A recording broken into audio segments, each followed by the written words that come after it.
The Mafia boss got a call at midnight. His ex-wife was in an accident, and he was still her emergency contact. When he arrived, he found her unconscious and a little girl in the hallway with his eyes. 5 years ago, she walked away pregnant. Now, someone knows about his daughter, and they're coming for her.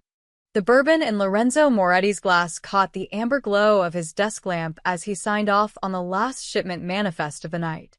Legitimate business now. Imported Italian leather goods, high-end furniture, nothing that would interest the FBI anymore.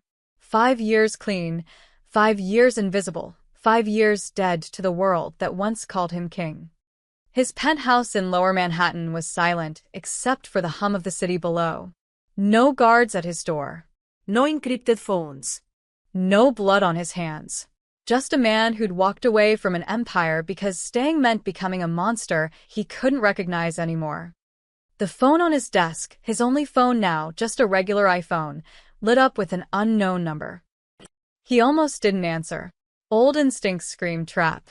But something made him swipe. Mr. Moretti? A woman's voice, professional but strained. This is Mount Sinai Hospital. I'm calling about Elena Russo. You're listed as her emergency contact. Lorenzo's hand froze halfway to his mouth. Elena. He hadn't heard that name spoken aloud in 5 years. What happened? His voice came out rougher than he intended. There was an accident. A hit-and-run in Brooklyn. She's in surgery now, but she's stable. However, sir, there's a child with her. A little girl. She won't talk to anyone, and we can't reach any other family members. Can you come? Lorenzo was already grabbing his keys. I'm 10 minutes away. He hung up and stood there for 3 full seconds, his mind racing through possibilities. Elena had kept him as her emergency contact. After everything. After she'd walked out of their marriage with nothing but a suitcase and words that still haunted him. I can't watch you become the thing you hate, Lorenzo. And I can't let our child grow up in your shadow. Our child. She'd been 2 months pregnant when she left. He'd known. She'd known he knew. And they'd both made the choice to let each other go. But a child. Here. Now. Lorenzo grabbed his jacket and headed for the elevator, his heart hammering in a way it hadn't since he'd put a bullet in the head of the man who'd killed his father. Different kind of fear. The kind that comes when you realize the past isn't buried, it's just been waiting. Mount Sinai's emergency room smelled like antiseptic and burnt coffee. Lorenzo walked through the sliding doors, and for a moment, he was invisible, just another worried family member in jeans and a dark coat. No tailored suites anymore. No Italian leather shoes that cost more than a car. He'd learned to blend in to be nobody. A nurse directed him to the surgical wing's waiting area. His eyes scanned the space automatically, old habits cataloging exits, security cameras, potential threats. Then he saw her. A little girl sat alone on a plastic chair, her legs dangling above the floor. She couldn't have been more than 6 years old. Dark curly hair fell around her face as she clutched a worn teddy bear to her chest. Her clothes were rumpled, pink leggings and a small denim jacket, and there was a smudge of something on her cheek. Chocolate, maybe. Lorenzo's breath caught. She had his eyes. Dark, almost black, with that same intense focus he saw in the mirror every morning.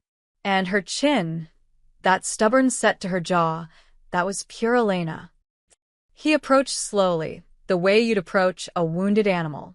When he was 3 feet away, she looked up. For a moment, they just stared at each other. Are you my mommy's friend? Her voice was small, hesitant.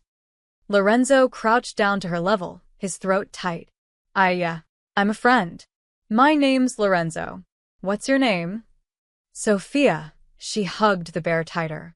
Sofia Russo. Russo. Elena's maiden name. Not Moretti. Smart. Safer. That's a beautiful name, he said softly. Sophia, your mom is going to be okay. The doctors are taking good care of her. The car was really fast, Sophia's eyes filled with tears. Mommy pushed me out of the way, but she didn't move fast enough. Is it my fault? No. The word came out sharp, protective. Lorenzo caught himself, softened his tone. No, sweetheart. It's not your fault. Your mom was being brave. She was protecting you, because that's what moms do. What do dads do? The question hit him like a punch to the chest. Before he could answer, a doctor emerged from the double doors, surgical mask pulled down around his neck. Family of Elena Russo. Lorenzo stood. I'm here. The doctor glanced at Sofia, then back at Lorenzo, clearly trying to figure out the relationship. She's stable.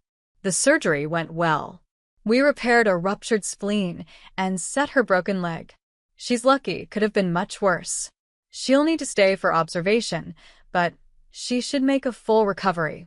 Relief flooded through Lorenzo's chest. When can I see her? She's in recovery now. Another hour, maybe. Are you? The doctor looked at Sofia again. I'm family, Lorenzo said firmly. It wasn't a lie. Not really.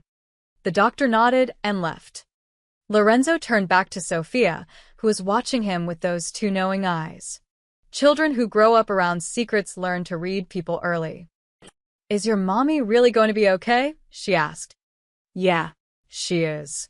Are you really her friend, or are you something else? Smart kid. Too smart. Lorenzo sat down beside her, keeping a respectful distance. I used to be married to your mom. A long time ago. Before you were born. Sofia processed this, her little forehead wrinkling. So you're like a before dad? The words gutted him. Something like that. Do you have kids now? No, he said quietly. Just you. Sofia tilted her head, considering him with an intensity that was unnerving in someone so small. Then she did something that broke him completely. She scooted closer and leaned her head against his arm. I'm scared, she whispered. Lorenzo's hand hovered for a moment before he gently rested it on her shoulder. Me too, kiddo. Me too. They sat like that in the waiting room, a ghost of a man and the daughter he never knew he had, while Elena fought her way back to consciousness 3 floors above them. Lorenzo's mind was already racing ahead. Hit and run in Brooklyn. Could be random. Probably was random. But 5 years ago, he'd made a lot of enemies. And if anyone from his old life found out Elena was alive, found out about Sofia. His phone buzzed. Unknown number. Again. He checked the text. Heard you've been busy tonight, ghost. The king returns for his queen? How poetic. See you soon. Lorenzo's blood turned to ice. Vittorio. The game had just begun. Elena's room was dim when they finally let Lorenzo in. Sofia had fallen asleep in the waiting room, curled up on 2 chairs pushed together, the teddy bear clutched under her chin. A nurse promised to watch her while Lorenzo went inside. Elena lay propped against white pillows, her face pale except for the bruising that had already started to bloom across her left cheekbone. Her leg was in a cast, elevated, for lines snaked from her arm. But her eyes, those fierce green eyes that had first captured him in a college bar 12 years ago, were open and alert. They locked onto him the moment he entered. Lorenzo, his name came out like an exhale, like she'd been holding her breath for 5 years. Hey, Ellie, he stood at the foot of her bed, hands in his pockets, because he didn't trust what they'd do otherwise. Reach for her, probably. Old muscle memory. They called you, it wasn't a question. I'm still your emergency contact, apparently. A ghost of a smile crossed her lips. I kept forgetting to change it. Or maybe I didn't forget. Silence stretched between them, filled with everything they'd never said, everything they'd walked away from. She's beautiful, Lorenzo said quietly. Sofia. Elena's expression shifted. Fear, defiance, and something else he couldn't name. You met her. She has my eyes. I know, Elena's voice cracked. God, Lorenzo, I know. Every time she looks at me, I see you. He moved closer, pulled up the chair beside her bed, and sat. Why didn't you tell me? Because I loved you. The words came out fierce, raw. Because you were drowning in that world, and I couldn't save you. But I could save her. I could give her a normal life. Ballet classes and birthday parties and bedtime stories that don't end with someone getting killed. Lorenzo looked down at his hands. Clean hands now, but the stains never really washed away. You were right to leave. I was becoming exactly what my father was. He met her eyes. I walked away, Elena. 3 months after you left. Dismantled everything piece by piece, moved the legitimate assets offshore, cut ties with everyone. I've been nobody for 5 years. Just a guy who imports furniture. Elena stared at him like she was seeing a ghost. You left the family? There was no family left to lead. Not after you took the only family I cared about, he paused. I looked for you. For months. But you'd vanished. I had help.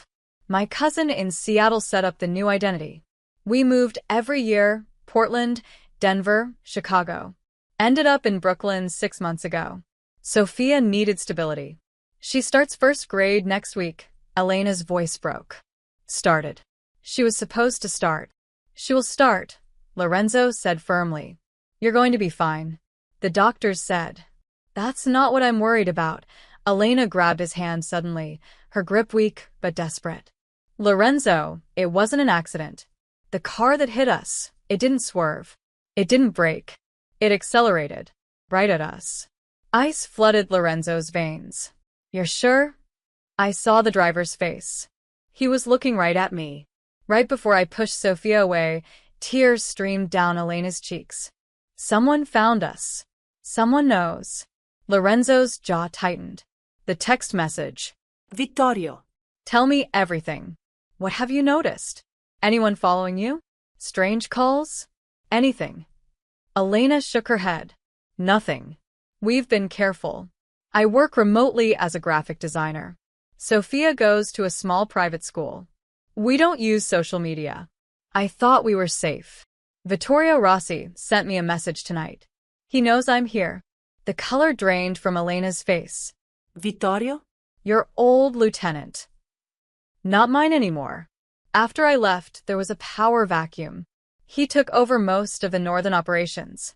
But he's sloppy, ambitious. He's made enemies. And he thinks getting to you through us will what? Bring you back? Kill you. Both probably. Lorenzo's mind was already working through scenarios, calculating threats, planning moves. Old instincts kicking in like he'd never left. If word gets out that I have a daughter, every rival family will see her as leverage. She becomes a target. You become a target. Then what do we do? Elena's voice was steel despite the tears. Because I won't let anyone hurt her, Lorenzo. I'll disappear again.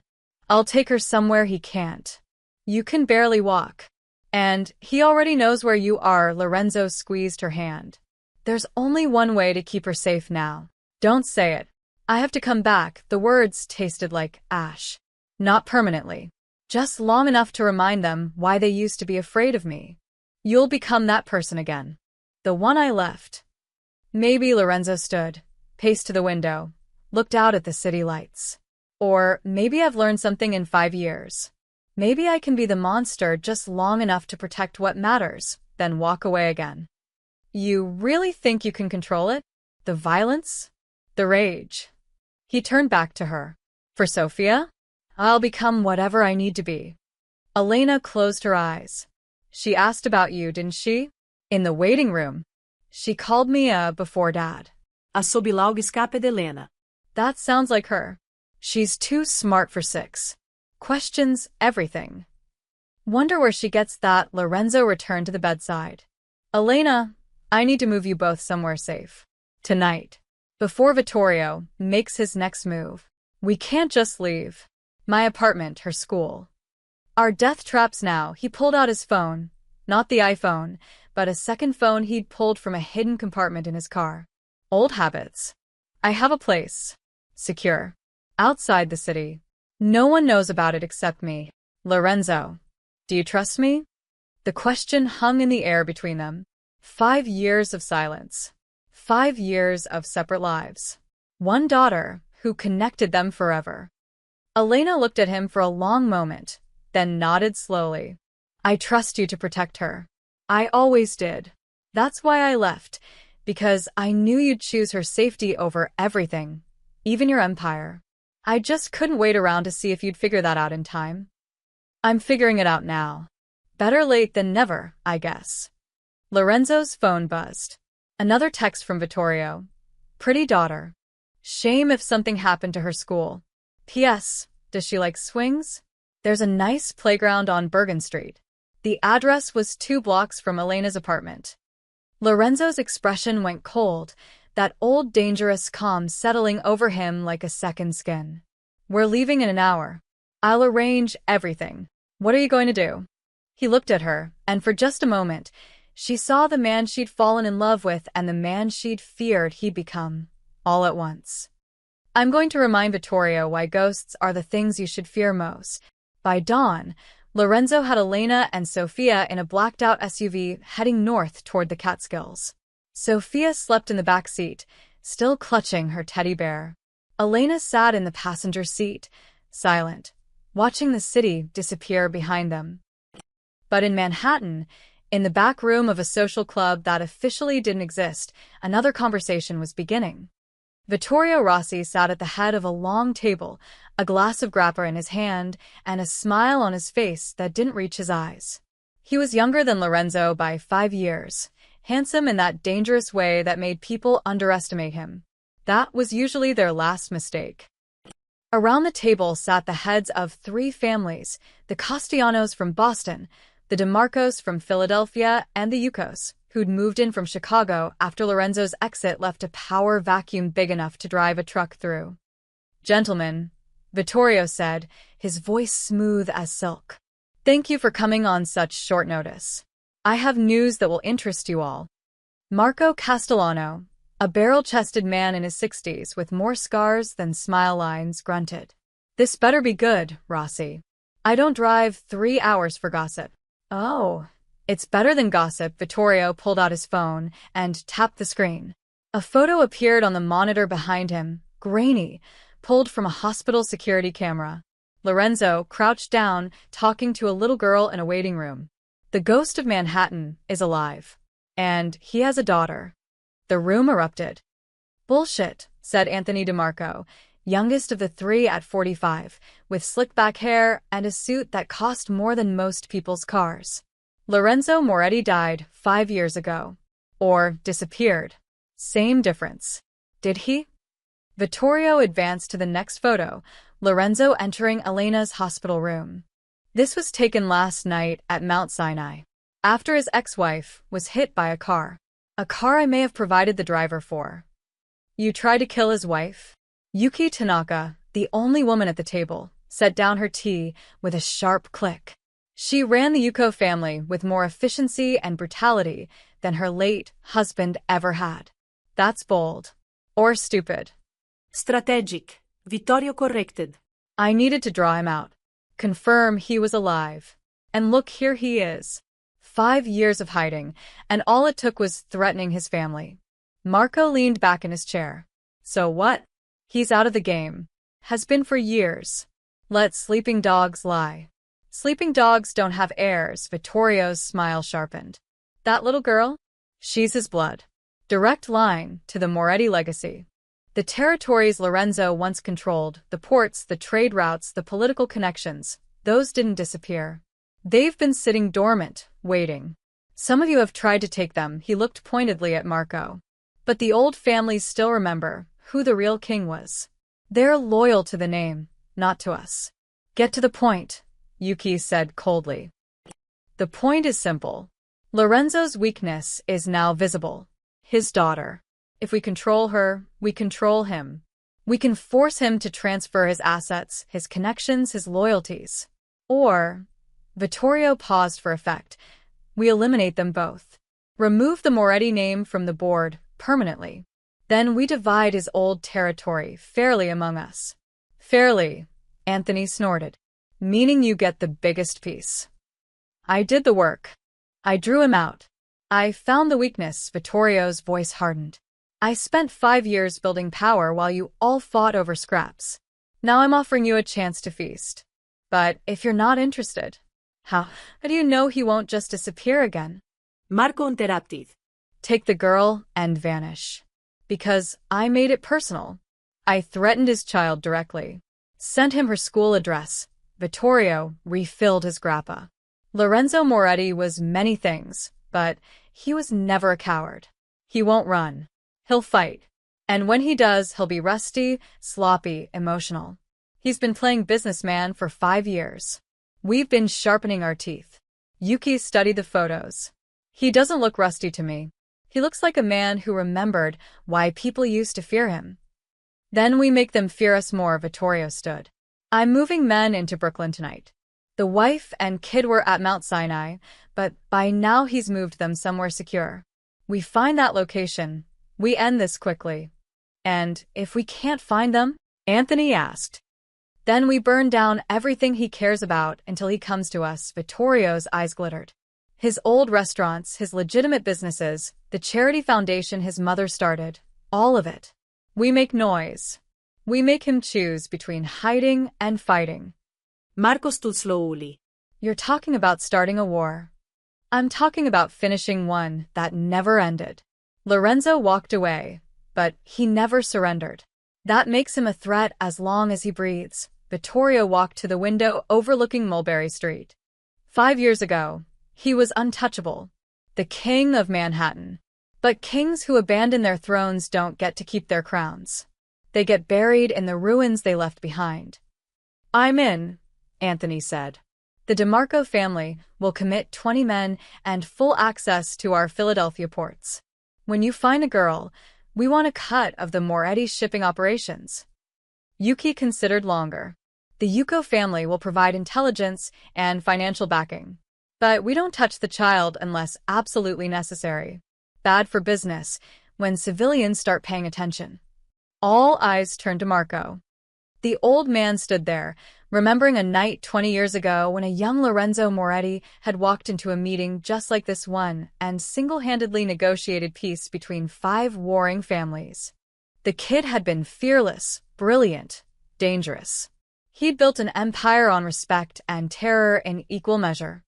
He taught you everything you know, Vittorio, Marco said quietly. You really think you can beat your teacher? He's not my teacher anymore. He's just a man protecting a family he abandoned. Vittorio's smile was all teeth. And men with weaknesses are easy to kill.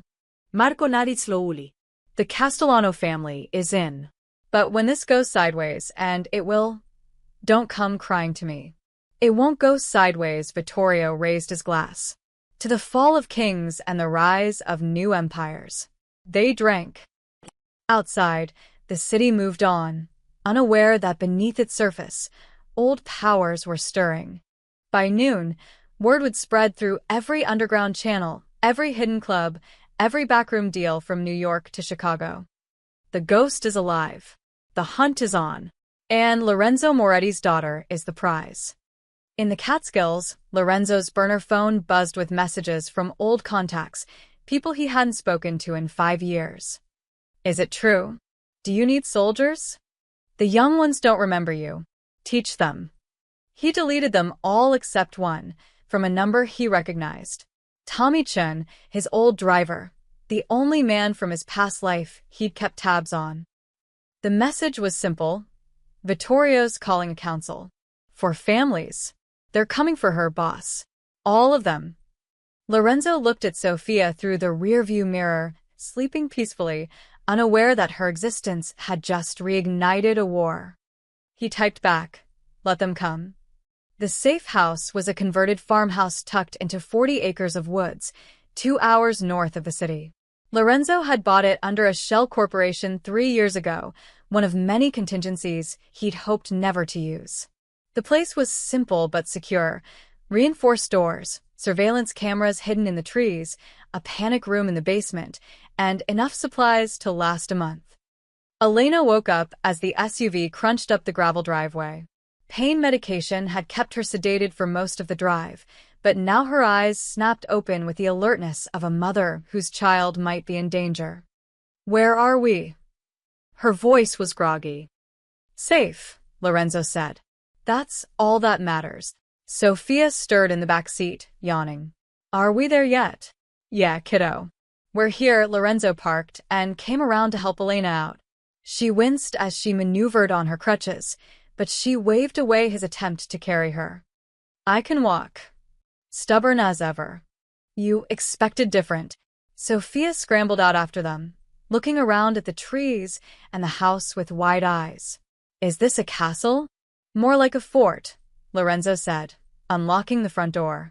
But yeah, kind of. Inside, the house was sparsely furnished but clean. Lorenzo had called ahead. One of his few remaining trusted contacts had stocked the fridge and turned on the heat. The living room had a stone fireplace, comfortable couches, and windows that looked out onto the forest. Sophia immediately ran to explore, her teddy bear tucked under one arm. Elena watched her go, then turned to Lorenzo with fire in her eyes. How long do we have to hide here? As long as it takes. That's not an answer. Lorenzo set their bags down and faced her. Vittorio's called in 3 other families. They're mobilizing against us. Against her.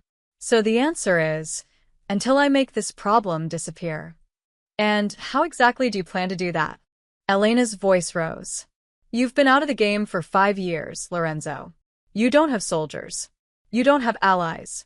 You're one man against 4 families. I'm aware. Then explain to me how this ends without us running for the rest of our lives. Without Sophia growing up looking over her shoulder, wondering if every stranger on the street is coming to hurt her. Lorenzo was quiet for a moment. Then he said, You remember what you told me the day you left? I said a lot of things. You said I couldn't love you and love my empire at the same time. That I had to choose. He met her eyes. I chose wrong. I thought I could hold on to both, that I could keep you safe inside that world. But you were right. I was becoming a monster. So I walked away from the empire. But I never stopped loving you. Elena's breath caught. Lorenzo, I'm not asking you to forgive me. Or take me back. I'm just telling you the truth. He moved closer.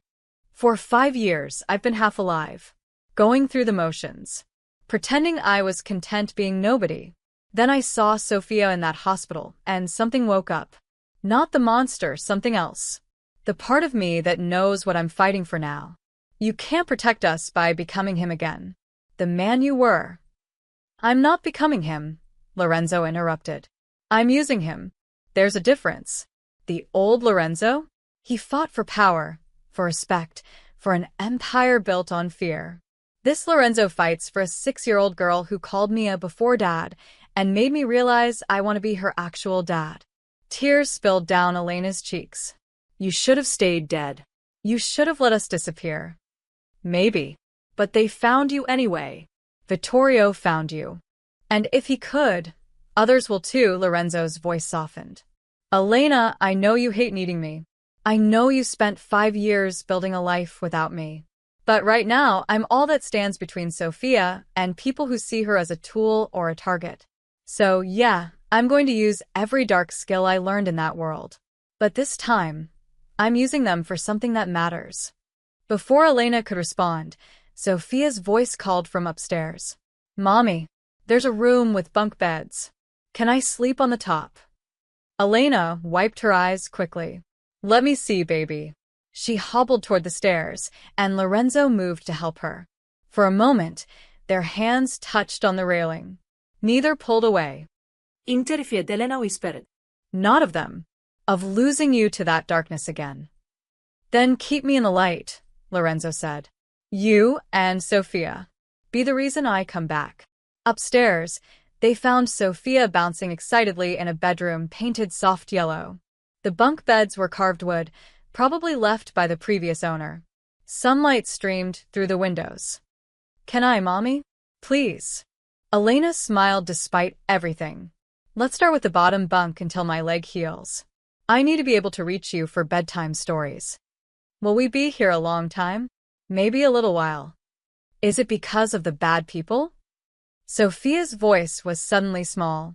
The ones who hurt you with the car? Elena and Lorenzo exchanged glances. They'd always agreed to never lie to their child, back when they'd had those hypothetical conversations about parenting before everything fell apart. Elena knelt down carefully, wincing. Yes, sweetheart. There are some people who want to hurt us. But Lorenzo, she hesitated, then continued, your dad is going to make sure they can't. Sophia looked at Lorenzo with those dark, knowing eyes. Are you really my dad? The question hit him like a bullet. He crouched down beside Elena. Yeah. I am. I know I wasn't around before, and I'm sorry for that. But I'm here now, and I'm going to keep you and your mom safe. I promise. Do you know how to fight bad people? I used to be very good at it. Good. Sophia threw her arms around his neck suddenly, fiercely. Because I don't want mommy to get hurt again. Lorenzo's arms came up automatically, holding her tight. Over Sophia's shoulder, he saw Elena's face, torn between fear and something that looked dangerously like hope. His phone buzzed. He pulled it out carefully, not letting go of Sophia. The message was from Tommy. They hit your mother's foundation office. Burned it to the ground. Message spray-painted on the wall. We're coming for the princess.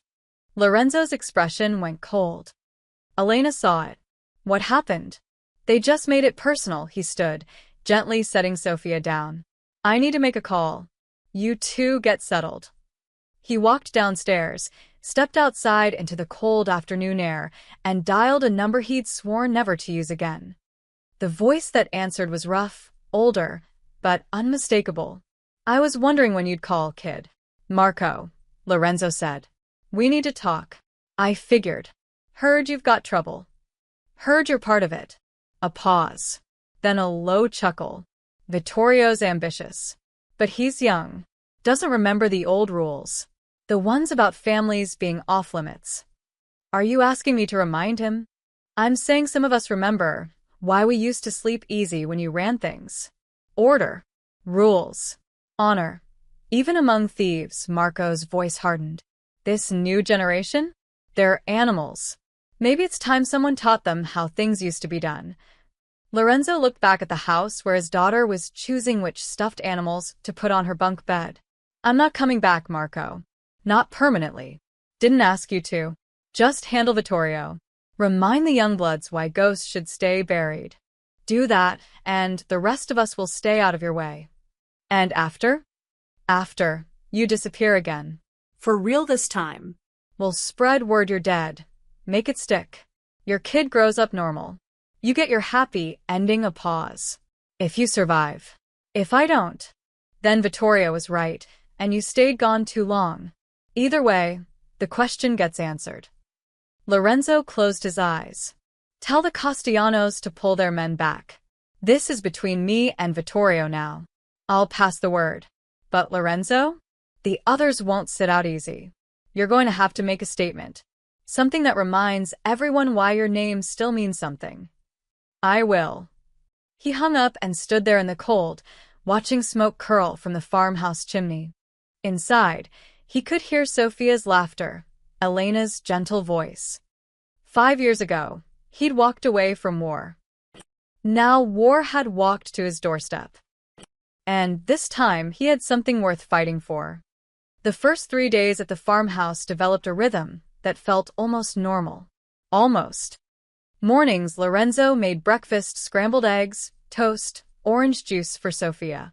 She sat at the kitchen table, swinging her legs, asking 1,000 questions about everything from why the sky was blue to whether the chickens they could hear in the distance had names. Can we name them? Sophia asked on the third morning, syrup on her chin. They're not our chickens, kiddo, but they need names. That one sounds like she's saying Barbara. Can we call her Barbara? Elena watched from the couch, her casted leg propped up, a small smile playing at her lips. You're going to spoil her. Good, Lorenzo said, wiping Sophia's face with a napkin. She deserves to be spoiled. But beneath the domestic surface, tension hummed like a live wire. Elena saw it in the way Lorenzo checked his phone constantly, the way his eyes tracked every bird that flew past the window, the way his hand instinctively moved to his waistband where he'd started carrying a gun again. At night, after Sophia fell asleep, they sat by the fireplace in careful silence. Elena reading, Lorenzo planning. The space between them filled with everything unsaid. On the fourth day, Sophia found a box of art supplies in one of the closets and decided Lorenzo needed a portrait. "Sit still," she commanded, wielding a crayon with serious concentration. "I am sitting still. You're thinking too hard. I can see it in your forehead. Stop thinking." Elena laughed from the couch. "Good luck with that." Lorenzo tried to relax as Sophia worked, her tongue poking out in concentration. She was drawing him in purple crayon with what appeared to be a cape. "Am I a superhero?" he asked. "Obviously. You're protecting us from bad guys." "That's what superheroes do," Sophia added a yellow sun in the corner. "Mommy says you used to do bad things, but now you're good. Is that true?" Elena's eyes shot up from her book. Lorenzo felt the weight of both their gazes. "Yeah," he said carefully. "I made a lot of mistakes.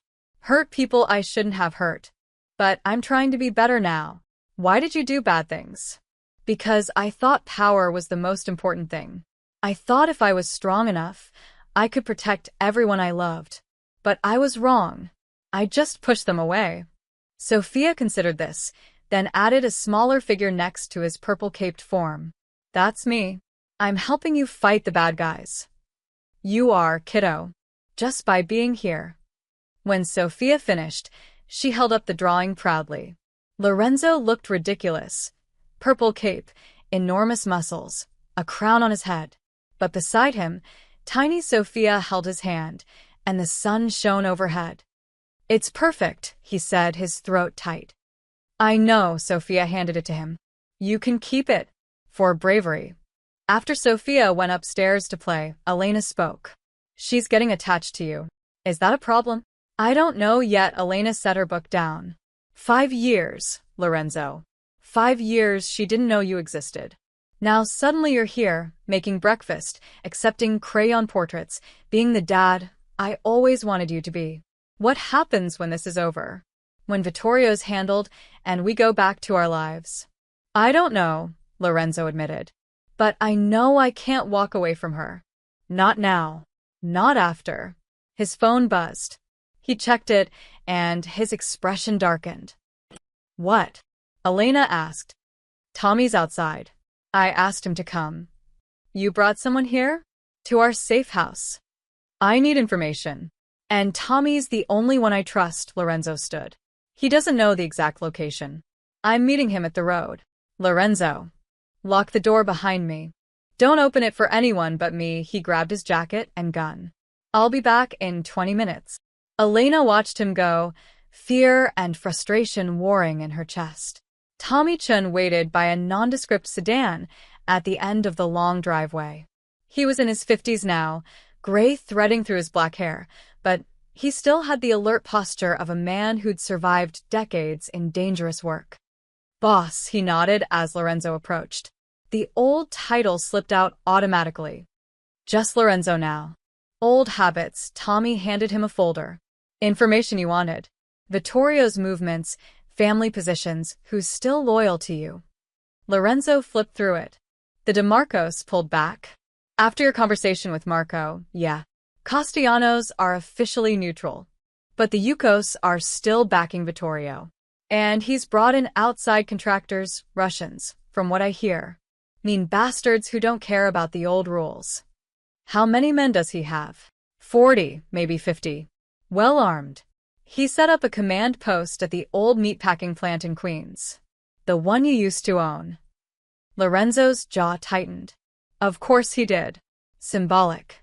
"There's something else." Tommy pulled out his phone, showed Lorenzo a video. "This went out on the underground channels yesterday." Lorenzo pressed play. Vittorio's face filled the screen, smooth and confident. "Lorenzo Moretti," Vittorio said to the camera, "you made a mistake coming back. You made a bigger mistake having a family. I'll give you 72 hours to turn yourself in. Come to the plant. Alone. Surrender your assets, your contacts, everything. Do that and maybe I let your daughter live. Don't, and I burn down everything you love. Starting with that pretty farmhouse you think nobody knows about." The video ended. Lorenzo's blood ran cold. He's bluffing. He doesn't know where we are. "You sure about that? Because 3 hours ago, A car was spotted on the county road nearest to here. No plats. Just circling.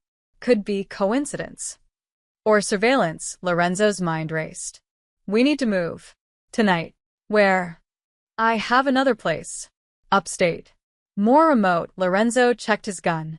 But first, I need you to spread a message. Let it be known through every channel that I'm accepting Vittorio's invitation. 72 hours from now, I'll be at the meatpacking plant. Tommy's eyes widened. That's suicide. No, it's strategy. He wants me to come alone and afraid. Instead, I'm coming prepared. Lorenzo handed the folder back. And I need to borrow some of your men. People you trust. How many? 10. Well-trained. Loyal. Boss, Lorenzo, you've been out 5 years. You think you can just walk into a trap and walk back out. I think Vittorio's made a critical mistake. He thinks I'm weak now because I have something to lose. But that's exactly what makes me dangerous. Lorenzo started walking back toward the house. A man protecting his family doesn't fight to win. He fights to survive. And there's nothing more terrifying than that. Inside the farmhouse, Elena had managed to hobble upstairs to check on Sofia. She found her daughter at the window, looking out at the darkening forest. What are you thinking about, baby? Is Lorenzo really my dad? Yes. He is. Sofia was quiet for a moment. I asked him to braid my hair tomorrow. Like you do. Do you think he knows how? Elena's heart clenched. I don't think so. But I bet he'd try if you ask. Good, Sofia turned from the window. I like him, Mommy. He has sad eyes, but they get happy when he looks at us. That means he loves us, right? Yes, sweetheart. I think it does. Outside, Lorenzo stood at the tree line, watching the house. His phone buzzed with one final message from an unknown number. Tick-tock, ghost. 72 hours. Don't keep us waiting. Lorenzo deleted it and headed inside. He found Elena and Sofia in the bedroom, Sofia chattering about naming all the forest animals. Hey, he said softly. Sofia? I have a favor to ask. What? Tomorrow morning, will you teach me how to braid hair?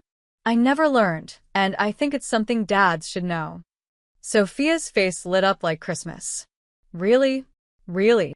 As he stood there, watching his daughter's joy and Elena's cautious hope, Lorenzo made a promise to himself. Whatever darkness he had to embrace in the next 72 hours, he'd find his way back to this moment. The braiding lesson went about as well as expected. Sofia sat patiently on the couch, her teddy bear in her lap, while Lorenzo fumbled with sections of her dark, curly hair. His fingers, hands that had once dismantled guns in seconds, that had signed deals worth millions, couldn't seem to master the simple over-under pattern. No, Sofia giggled. You're twisting it wrong.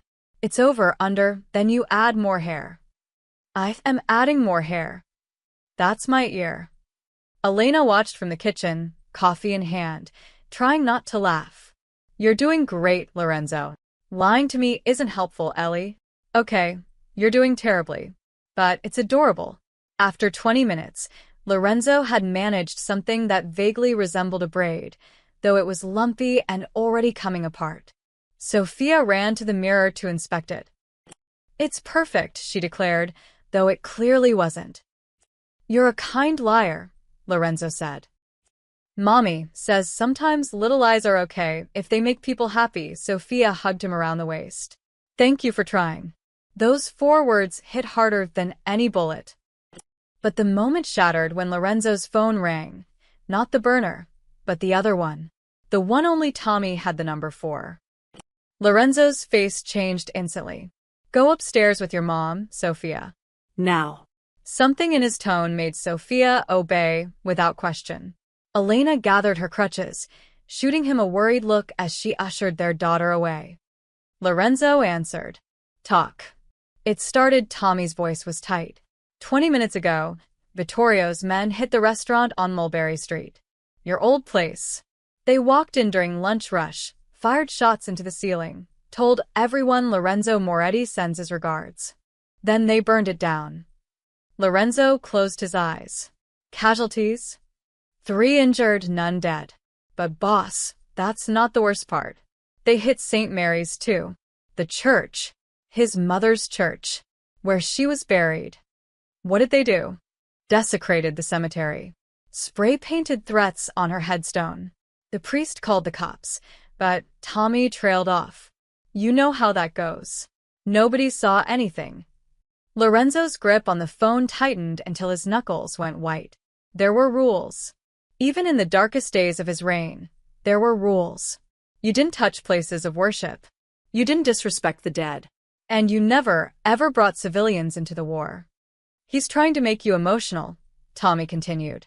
Make you sloppy. Come rushing and angry instead of smart. It's working. Don't let it. That's what he wants. Lorenzo forced himself to breathe. What else? Word on the street is he's planning something bigger. His men are moving tonight. Heavy weapons, multiple vehicles. I think he's going after your legitimate businesses. The furniture imports, the warehouses. Everything you built after you left. Let him. Those are just buildings. There's more, Tommy hesitated. He's putting out word that he knows where Sophia goes to school. Her teacher's name. Her classroom number. He's broadcasting it, Lorenzo. Making sure you know that he knows. The world went red at the edges. He's bluffing. She's not in school. She's here. Doesn't matter. He's sending a message. Nowhere is safe. No one is off limits, Tommy's voice dropped.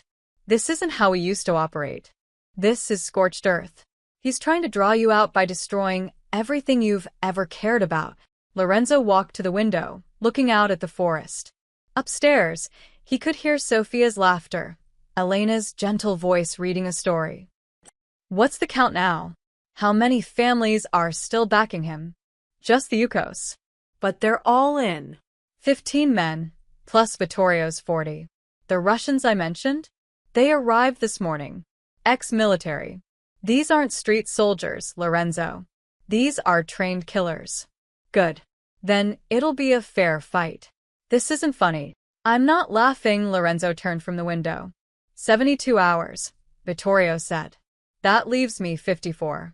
Tell your men to be ready tomorrow night.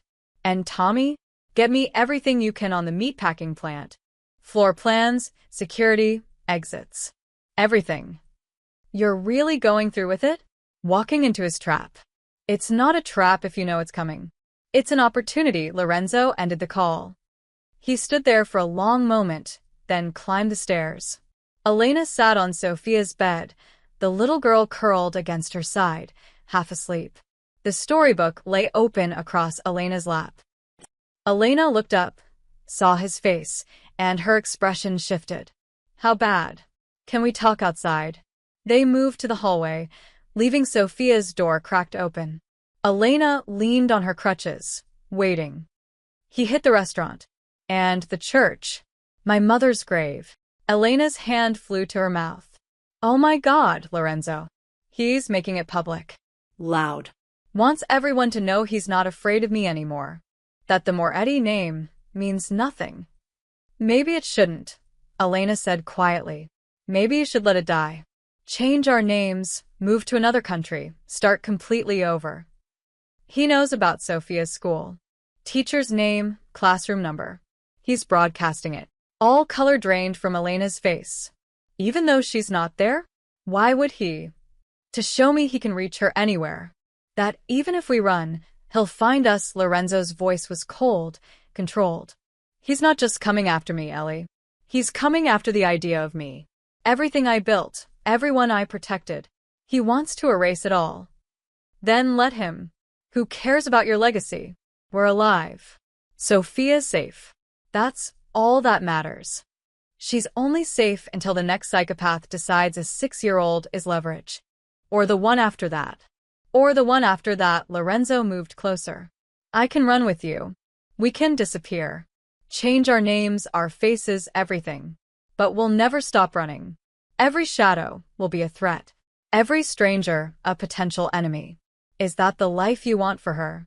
Elena's eyes filled with tears. No. But I don't want her to lose you either. If you go after Vittorio, if you walk into whatever trap he's setting, I know what I'm doing.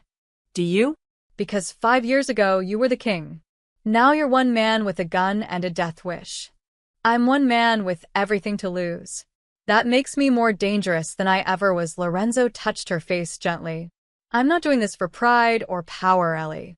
I'm doing this so Sophia can go to first grade without bodyguards.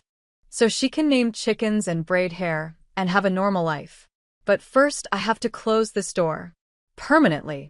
And if you don't come back? The question hung in the air between them. Then you take Sophia and you disappear. Tommy will help you.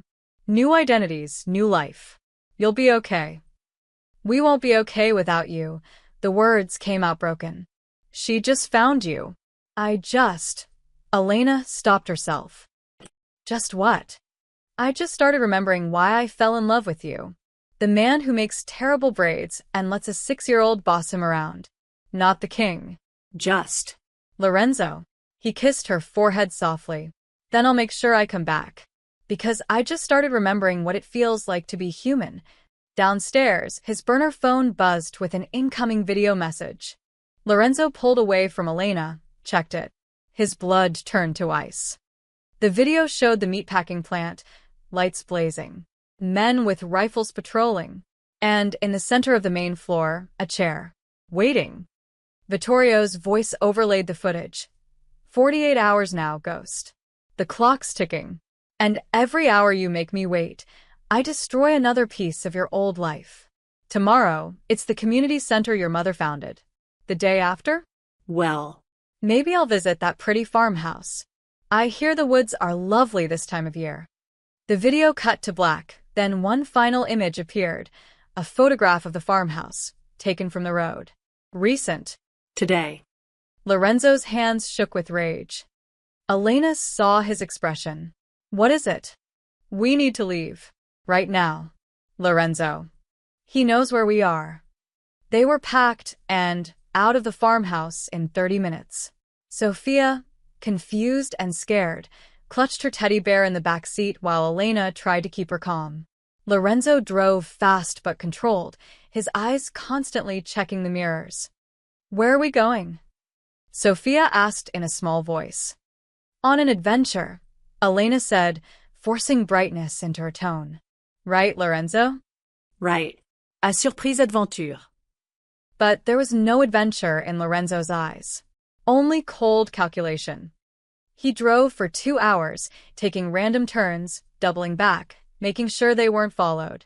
Finally, he pulled into a small motel off Route 9, the kind of place that took cash and didn't ask questions. Stay here, he told Elena. Keep the door locked. I'll be back in 3 hours. Where are you going? To end this. But not the way Vittorio expects. Elena grabbed his arm. Lorenzo, please. Don't do anything stupid. I'm done being stupid. Now I'm being smart. He kissed Sophia's forehead. Be good for your mom, kiddo. Are you coming back? Always. He left before Elena could stop him. Lorenzo drove to a diner in Poughkeepsie and slid into a booth at the back. Tommy arrived 10 minutes later with a laptop and a grim expression. You're playing with fire, Tommy said, opening the computer. Good thing I know how to burn. Lorenzo studied the screen, detailed surveillance photos of the meatpacking plant, guard rotations, weapon counts. He's got 55 men. I've got 10. Those aren't good odds. So we get more men. No. We get smarter. Lorenzo zoomed in on a photo. Vittorio thinks I'm coming to fight. That I'll show up angry and stupid, guns blazing, trying to prove I'm still the king. That's what he's prepared for. What are you prepared for? Lorenzo smiled, but there was no warmth in it. Vittorio was my student. I taught him everything, tactics, strategy, how to read people. But there's one thing I never taught him. What's that? How to fight someone who doesn't care about winning. Only surviving. Lorenzo pulled out his phone. I need you to spread some information. False information. Let it slip that I'm moving Elena and Sophia to a safe house in Connecticut. Give them an address. A fake address. No. A real one. Abandoned warehouse I used to own. Has some security. Looks legitimate. Lorenzo's eyes glittered. While Vittorio sends his men there, thinking he's getting ahead of me, I'll be somewhere else entirely. Where?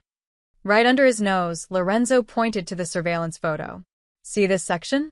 The old administrative offices. Vittorio's using them as his command center. 3 guards, maybe 4. Sloppy. He's focused on the main floor, expecting a frontal assault. Tommy stared. You're going to sneak into his headquarters? Not to fight.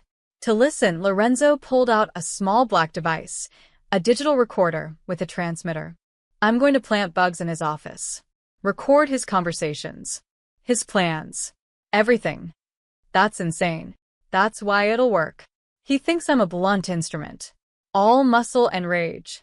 He's forgotten I used to be smart. Lorenzo closed the laptop. Once I have his communications, I'll know his next move before he makes it. Where his men are positioned. What his real target is. And then what? Then I don't fight him on his terms. I make him come to me. On my terms, Lorenzo stood. But first, I need to give him something to chase. The Connecticut address. Exactly. He'll send 20, maybe 30 men. Split his forces. Weaken his position. While they're raiding an empty warehouse, I'll be planting evidence. What kind of evidence? Lorenzo's smile turned predatory. The kind that destroys empires. Financial records. Communications with corrupt cops. Deals with the Russians that violate about 15 international laws. I've been collecting information on Vittorio for 3 years. Ever since I heard he was making moves. I just never had a reason to use it. Now you do. Now I do. Lorenzo pulled out a second phone. Not his burner, something else. This gets uploaded to every law enforcement database simultaneously. FBI, de Interpol.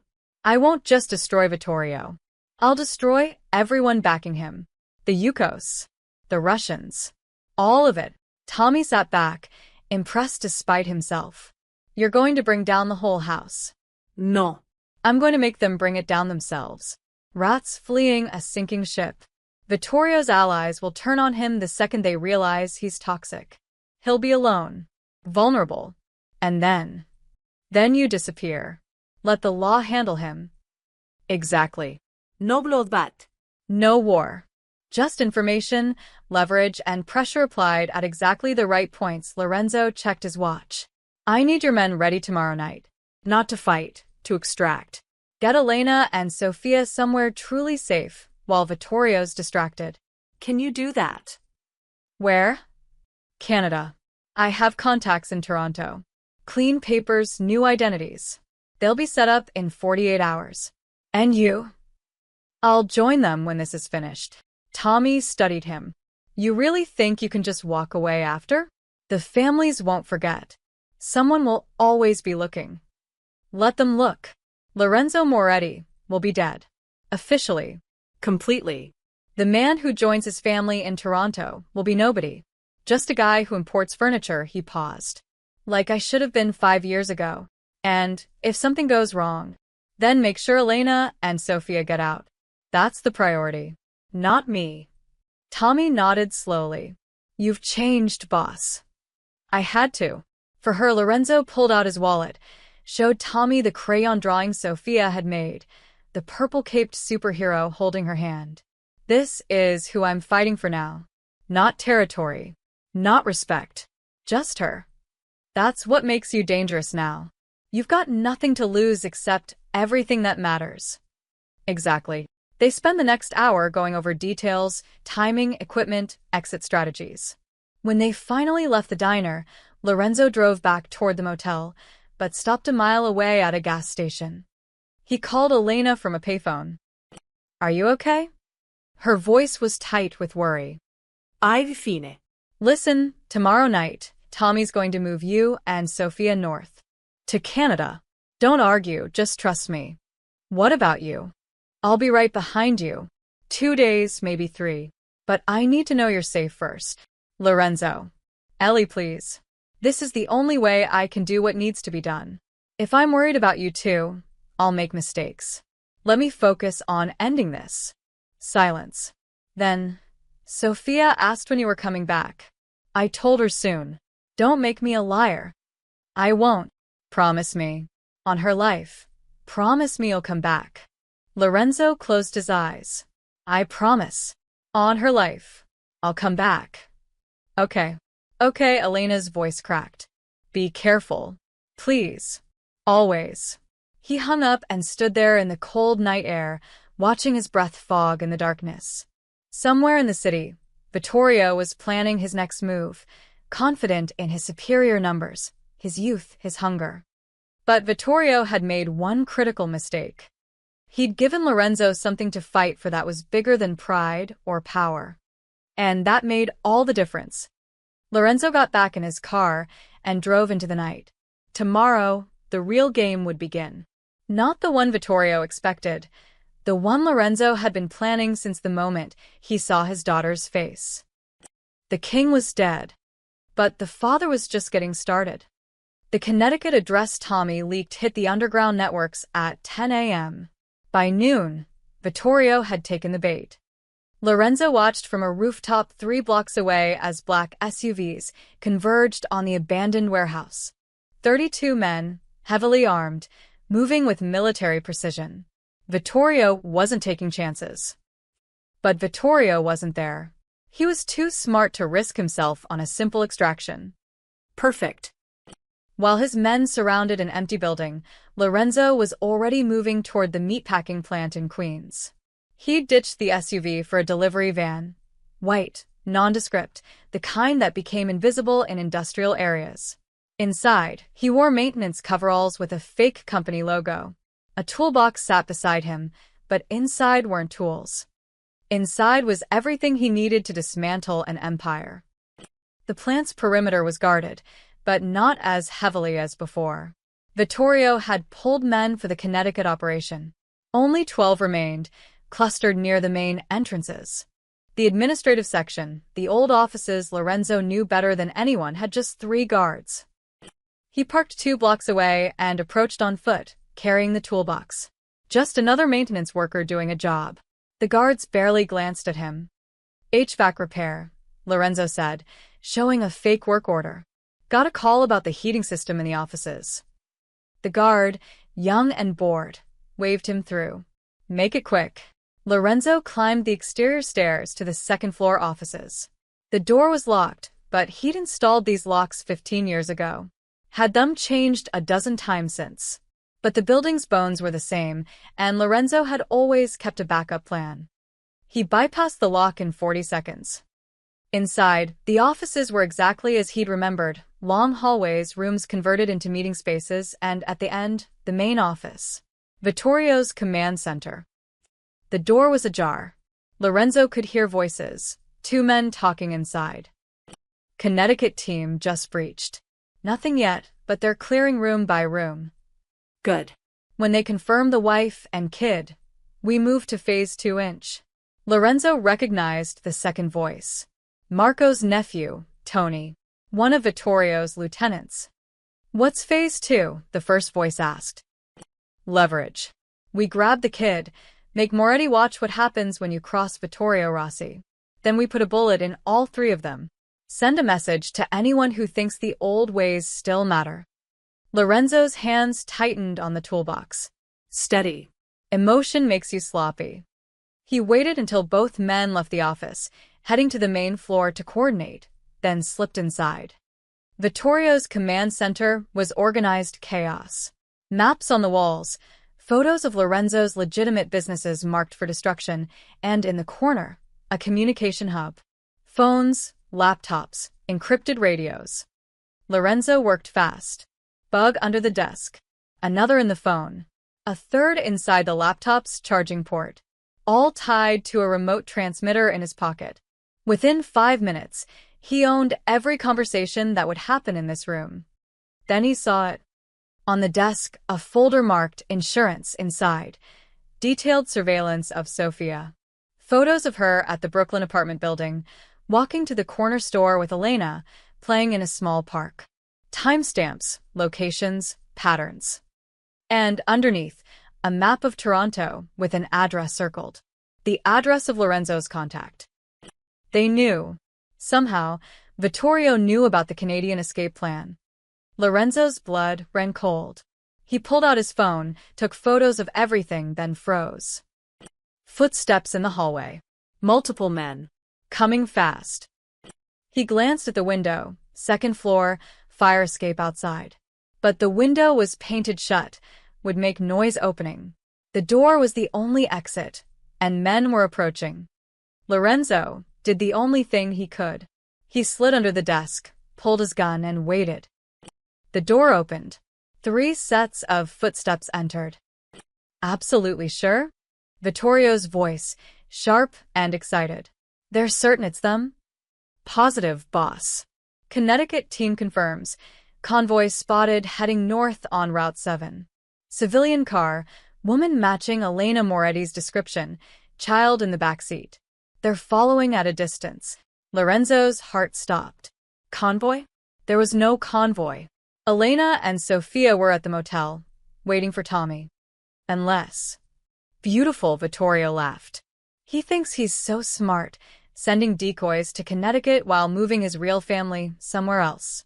But we've been tracking every car within 50 miles of that farmhouse. Did he really think we would notice? What do you want us to do? Let them get to the secondary location. Wherever Moretti thinks is safe. Then we take them. Use them to draw him out. Vittorio paused. Actually, no. Change of plans. Stop them now. On the highway. Make it look like an accident. Kill the wife. Take the kid. And Moretti will come running straight to us. Emotional. Broken. Easy to kill. Lorenzo's finger moved to the trigger. 3 feet away. He could take them all, but the noise would bring more guards. And if Vittorio died here, his men would scatter, including whoever was following that convoy. But if Lorenzo didn't act, that convoy would be stopped. And whoever was in that car. Wait. Convoy. Decoy. Elena's description. Tommy. Tommy had sent a decoy. Lorenzo's mind raced through the possibilities. Tommy must have anticipated Vittorio's surveillance. Set up a fake extraction to draw attention away from the real one, which meant Elena and Sophia were moving now, while everyone watched the decoy. But if the decoy got stopped, if Vittorio's men discovered it was fake, they'd know. They'd scatter their forces, find the real car. Lorenzo needed them to believe the decoy was real, at least long enough for Elena and Sophia to cross the border. Under the desk, Lorenzo made a decision. He pulled out his own phone. Not the burner, not the regular phone, but a third device. A disposable. He typed a quick message to Tommy. Decoy compromised. Abort real extraction. Go now. But he couldn't send it. Not without the phone's light giving away his position. Vittorio and his men were still talking. Want confirmation when they have the girl. Photos. Video. I want Moretti to see what we have before we make the trade. What trade? You said we'd kill them. We will. But first I want to watch him beg.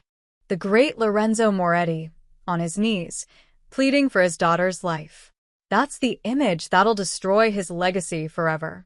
The men left, their footsteps receding down the hallway.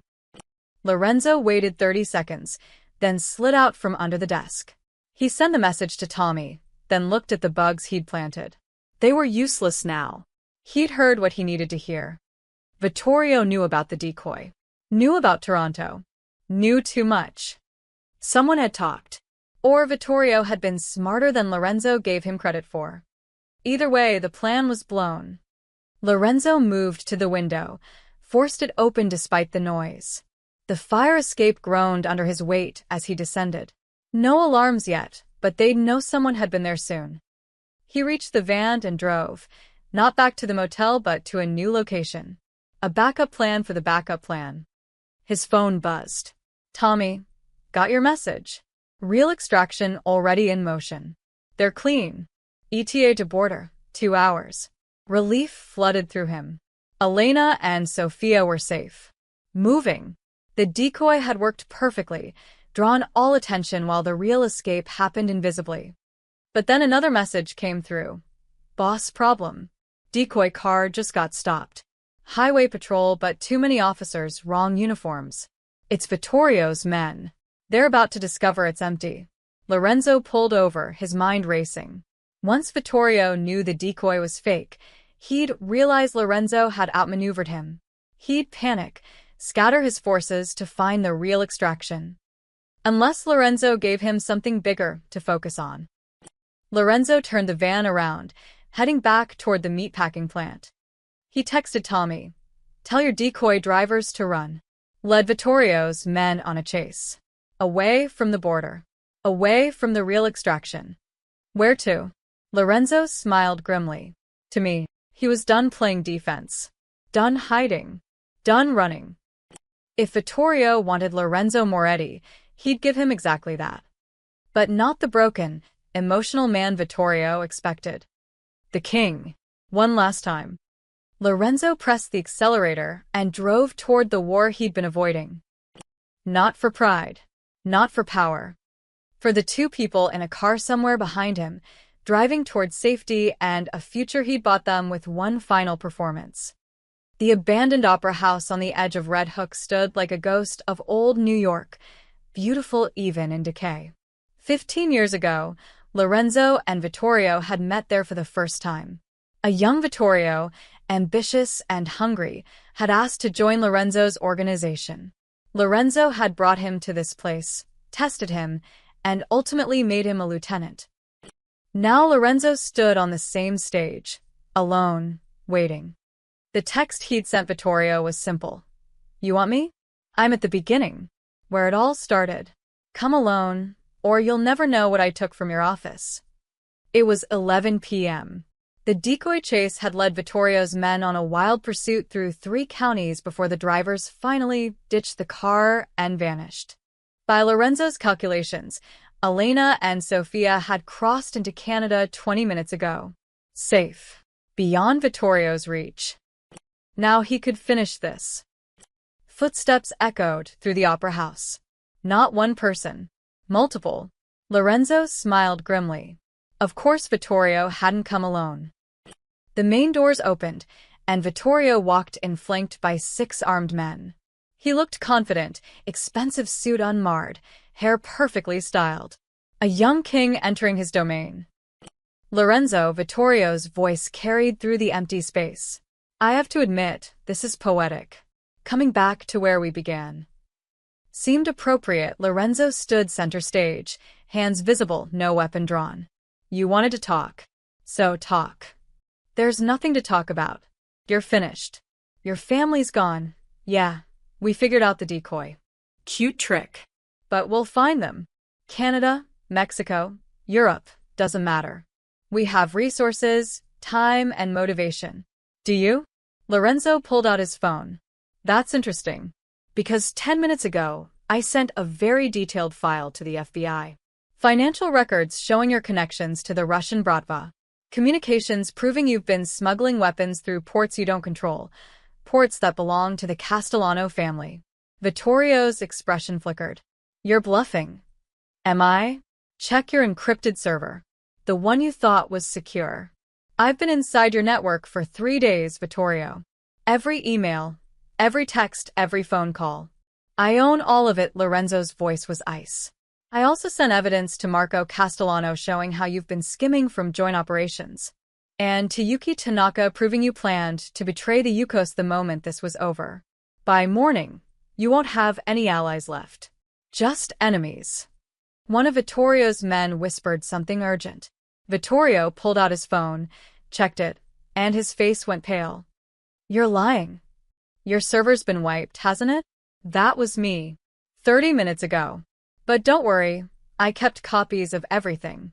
Uploaded to 3 different cloud services, set to release automatically if I don't check in every 12 hours.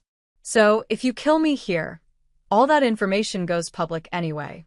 To the FBI, to your rivals, to the press. Your empire burns either way." Vittorio's hand moved toward his gun. "You son of..." "I wouldn't." Lorenzo's voice cut through the air like a blade. "Look up." Vittorio and his men looked up at the opera house balconies. Red dots appeared on their chests, laser sights from hidden positions. "Tommy's men," Lorenzo said calmly. 10 snipers. "I lied when I said come alone. Just like you lied about everything else. Difference is, my people listen to me." "You think you've won?" Vittorio's voice shook with rage. You think this changes anything? It changes everything. Because I'm not here to kill you, Vittorio. I'm here to give you a choice. What choice? Lorenzo pulled a small recording device from his pocket, pressed play. Vittorio's voice filled the opera house. Want Moretti to watch what happens when you cross Vittorio Rossi.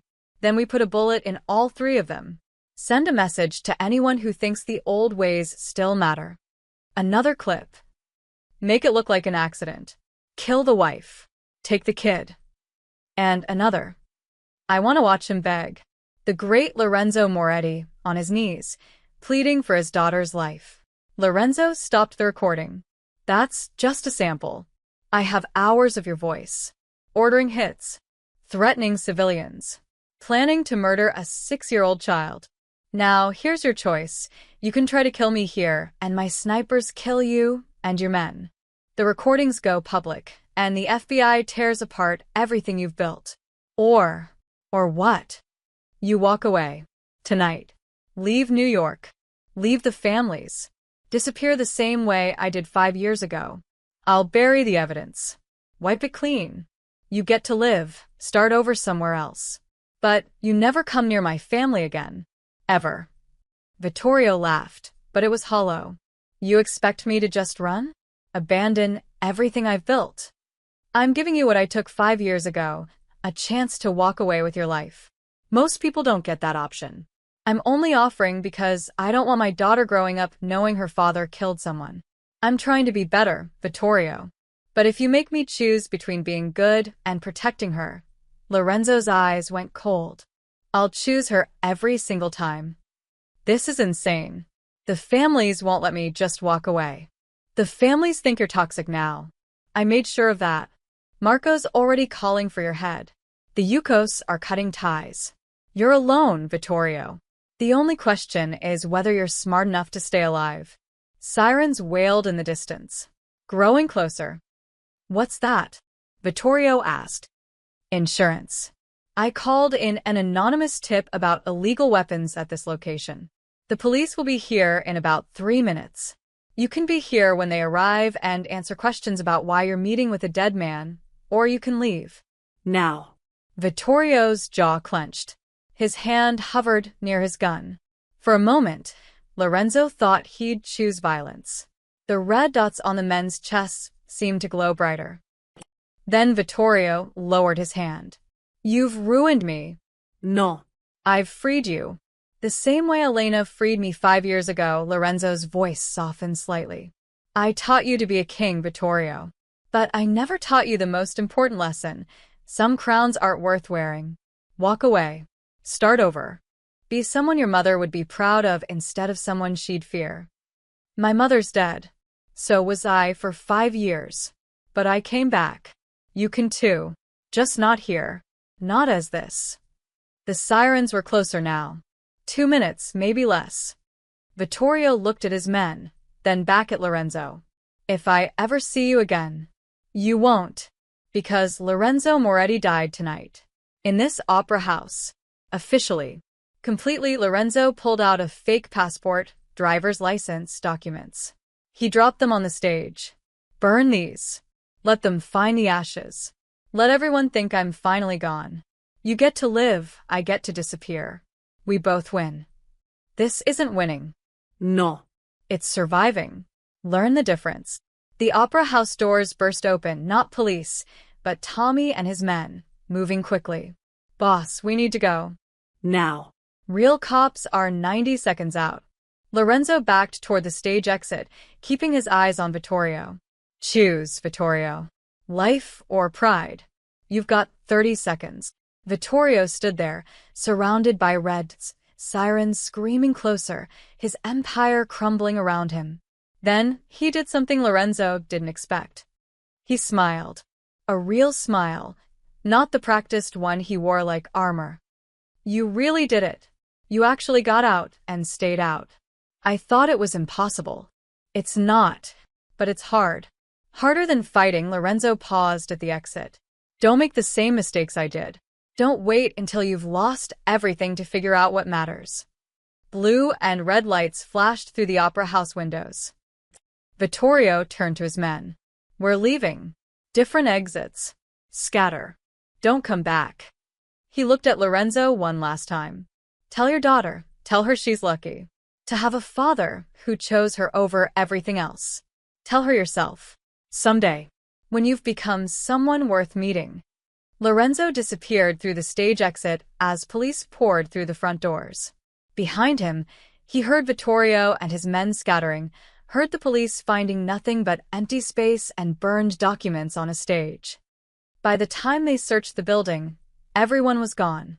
Just ghosts and echoes in an abandoned opera house where two kings had met and one had finally learned to let go. The news broke at 6 a.m. Mob boss Lorenzo Moretti confirmed dead in Queens warehouse fire. The story spread like wildfire through every news channel, every underground network, every whispered conversation in the places where New York's shadows did business. According to reports, Lorenzo Moretti had been killed in an explosion at an abandoned meatpacking plant, the same location where Vittorio Rossi had established his operations. DNA evidence from dental records confirmed the body. Security footage showed a man matching Moretti's description entering the building hours before the fire. No one questioned it. After all, ghosts eventually become corpses. By noon, the dominoes started falling. The FBI raided 17 locations across New York, New Jersey, and Philadelphia.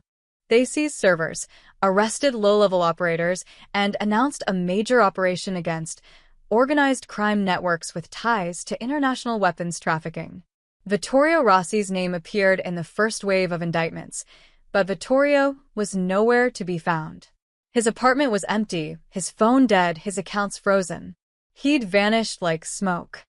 Marco Castellano held a press conference, his lawyers speaking carefully. The Castellano family operates legitimate businesses only. Any allegations of criminal activity are false and will be vigorously defended in court, but privately, Marco was already distancing himself from anyone connected to Vittorio. Yuki Tanaka was more direct. She called a meeting of the remaining family heads and made a simple announcement. The Yukos are out. Completely. We're moving operations to the West Coast. What happens in New York is no longer our concern. By evening, Vittorio's empire had collapsed entirely. His soldiers scattered, his assets seized or claimed by rivals, his name becoming a cautionary tale about ambition outpacing wisdom. In a coffee shop in Newark, Anthony DeMarco met with his accountant and quietly began liquidating his more questionable investments. The writing was on the wall. The old ways were dying, and those who didn't adapt would die with them. But the strangest news came 3 days later. Anonymous leaks began appearing to investigative journalists. Detailed financial records showing which police officers had been on certain payrolls, which judges had taken bribes, which politicians had looked the other way. Names, dates, amounts, everything documented with meticulous precision. The mayor held an emergency press conference. We are committed to rooting out corruption at every level. These allegations will be investigated thoroughly. By the end of the week, 12 NYPD officers were suspended, 4 city councilmen resigned, and the district attorney announced a special task force. Someone was cleaning house. Someone with access to decades of dirty secrets. Tommy Chin watched the news from his apartment, a slight smile on his face. He knew exactly who was behind the leaks. One final gift from a ghost, burning down the corrupt systems that had allowed men like Vittorio to flourish. His phone buzzed. Unknown number. Single text. Thank you for everything. Give them hell. And Tommy deleted the message and poured himself a drink. To absent friends and new beginnings. Across the city, in places high and low, people reacted to Lorenzo Moretti's death in different ways. At St. Mary's Church, Father Michael held a quiet memorial. Only 3 people attended, elderly parishioners who remembered Lorenzo's mother, who'd once been the heart of this neighborhood. They prayed for his soul, hoping he'd found peace. At the restaurant on Mulberry Street, burned but being rebuilt, the new owner found an envelope of cash in the mailbox. No note, just enough money to finish the renovations. Impossible to trace. At the community center Rosa Moretti had founded 40 years ago, the director discovered their mortgage had been mysteriously paid off. The bank claimed it was an accounting correction, but the director knew better. She hung a small photo of Rosa in the hallway, next to it a handwritten sign. Some legacies never die. In Brooklyn, at Sophia's school, the principal received a large anonymous donation to the scholarship fund. The note attached said simply, "For the children who dream of better futures." Lorenzo Moretti was dead, the news said. But his ghost was busy. On the 7th day, Tommy received a package. Inside was a burner phone with a single contact saved, family. He didn't call it. He just kept it charged, waiting. The phone rang at midnight. "It's me," Lorenzo's voice, quiet and tired. "Are they looking?" "Not anymore. The FBI is satisfied. The families consider you gone." Vittorio's warrant just went international, but smart money says he's already in South America somewhere. "Good. How's the family?" A pause. Then, "Perfect. She started school today. First grade, just like Elena wanted. Cried a little at drop-off, but came home excited about her teacher and new friends. Normal kid problems." Tommy smiled. "And Elena?" "Learning to forgive me. It's slow. But we've got time now." Lorenzo's voice carried something Tommy had never heard before. Contentment. "Thank you, Tommy. For everything. For believing I could be more than what I was. You always were more, boss. You just needed a reason to see it. I'm not the boss anymore. I'm just a guy named Michael Carson who imports furniture. Boring. Invisible. Exactly what I need to be." Michael Carson. That's a terrible name. Sophia picked it. Said I looked like a Michael. Tommy laughed. "She's got your instincts." "God, I hope not. I hope she never has to develop those instincts." A breath. "I'm destroying this phone after this call. You won't hear from me again. We're really gone this time." "I know." Tommy raised his glass to the phone. "Be happy, Lorenzo. You earned it. So did you. Take care of the old neighborhood for me. Keep them honest. Someone has to." The line went quiet for a moment. Two old friends saying goodbye. "Tommy, one more thing." "Yeah. If Sophia ever asks about me, about who I was before, tell her the truth. Tell her I was a bad man who tried to be good. That I made mistakes, but I tried to fix them. Don't make me a hero. Just make me human." "I will. Now go. Be with your family." The call ended. Tommy sat in his apartment, looking out at the city lights. Somewhere out there, probably Toronto or Vancouver or some quiet town nobody had heard of, Lorenzo Moretti was reading bedtime stories and making terrible braids and learning what it meant to be a father. The king was dead. Long live the father. Tommy finished his drink, smashed the burner phone, and scattered the pieces. Some ghosts deserve to rest in peace. And some men deserve their second chances. 3 weeks later, Victoria, British Columbia. The small coastal house sat tucked behind a row of cedar trees, the kind of place where neighbors minded their own business and city noise was replaced by ocean waves. Elena stood in the kitchen, cooking dinner while rain pattered against the windows. She moved easier now. The cast was off, replaced by a walking boot she'd be rid of in another week. Physical therapy 3 times a week. Normal problems. Human problems. Sophia sat at the table, coloring. Her new school uniform, navy blue with a crest, hung on the back of her chair, ready for tomorrow. She'd been nervous about starting at yet another new school, but the teacher had been kind during the visit, and there was a girl next door her age who'd already invited her over to play. Normal. They were building something normal. "Mommy, do you think Barbara misses us?" Sophia asked, not looking up from her drawing. "Who's Barbara?" "The chicken. From the farmhouse. Remember?" Elena smiled sadly. "I'm sure she's fine, baby. Chickens are very resilient. Like us." "Yeah." "Like us." The doorbell rang. Elena froze. They weren't expecting anyone. Didn't know anyone here yet. The house was rented under a false name, paperwork processed through layers of shell companies. Stay here, she told Sophia, reaching for the phone Tommy had given her.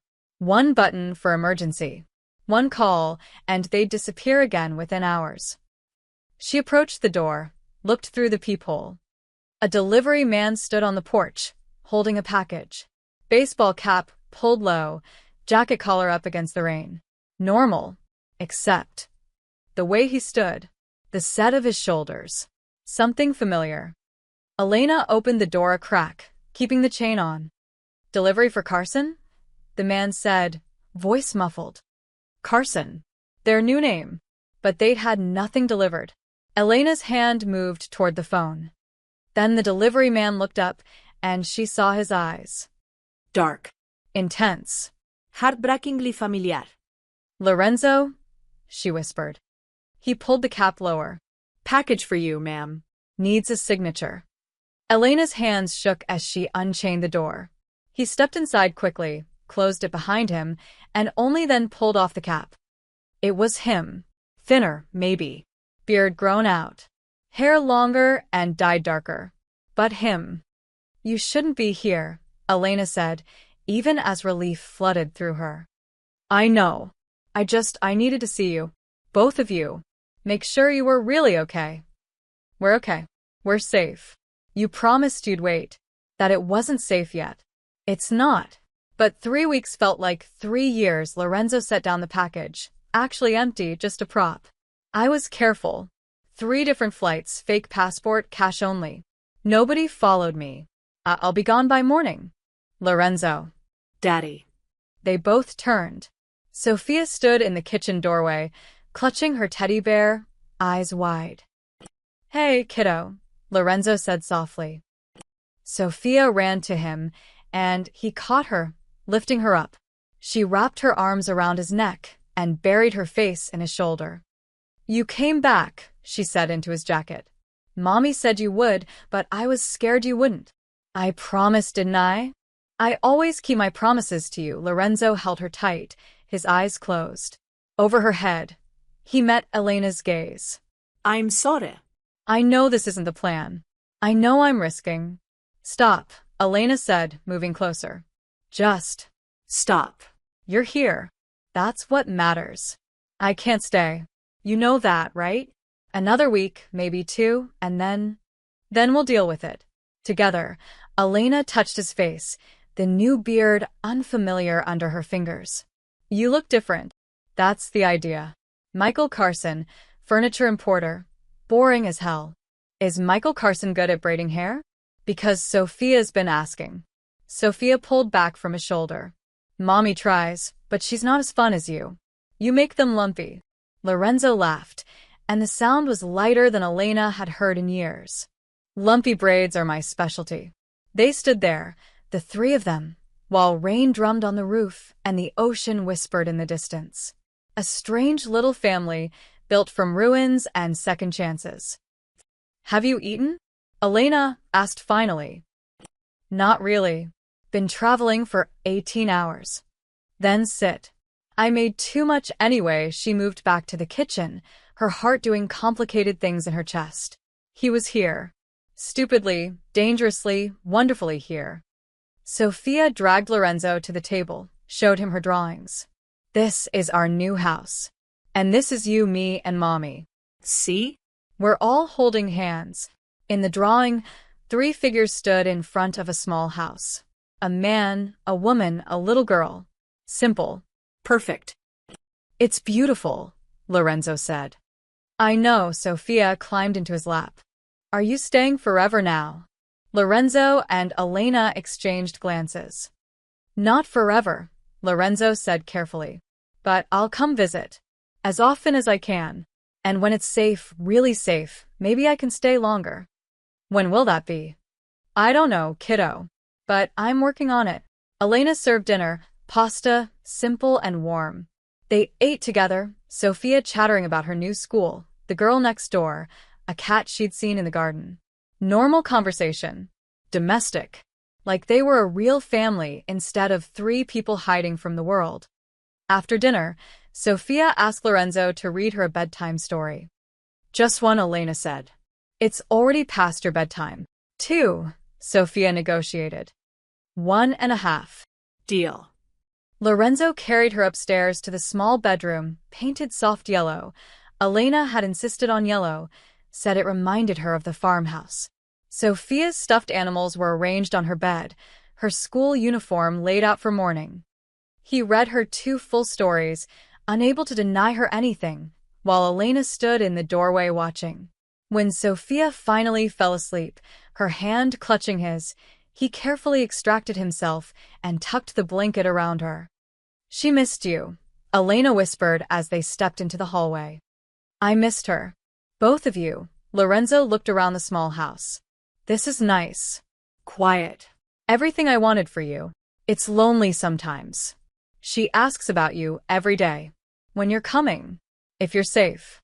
If we'll ever be together for real." "What do you tell her?" "That her daddy loves her very much. And that someday, when the bad people forget about us, we'll be a real family." Elena's voice cracked. "I want to believe that, Lorenzo. Tell me I'm not lying to her."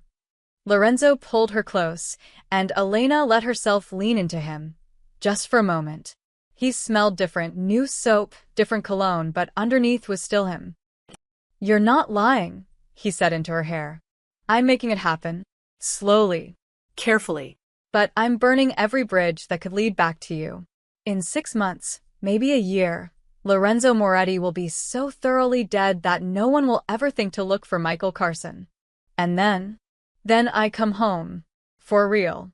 Forever." He pulled back, looked at her face. "If you'll have me, I know I don't deserve it. I know I destroyed what we had." Elena kissed him. Sudden, fierce, desperate. When she pulled back, tears streamed down her face. "Don't be noble. Don't tell me what you deserve. Just tell me you'll come back. I'll come back. I swear on everything I am, everything I was, I'll come back to you." They stood there in the dim hallway, holding each other while their daughter slept safely in the next room. Outside, the rain fell. The ocean sang. The world turned. And for one night, in a small house on the Canadian coast, 3 ghosts pretended they were real.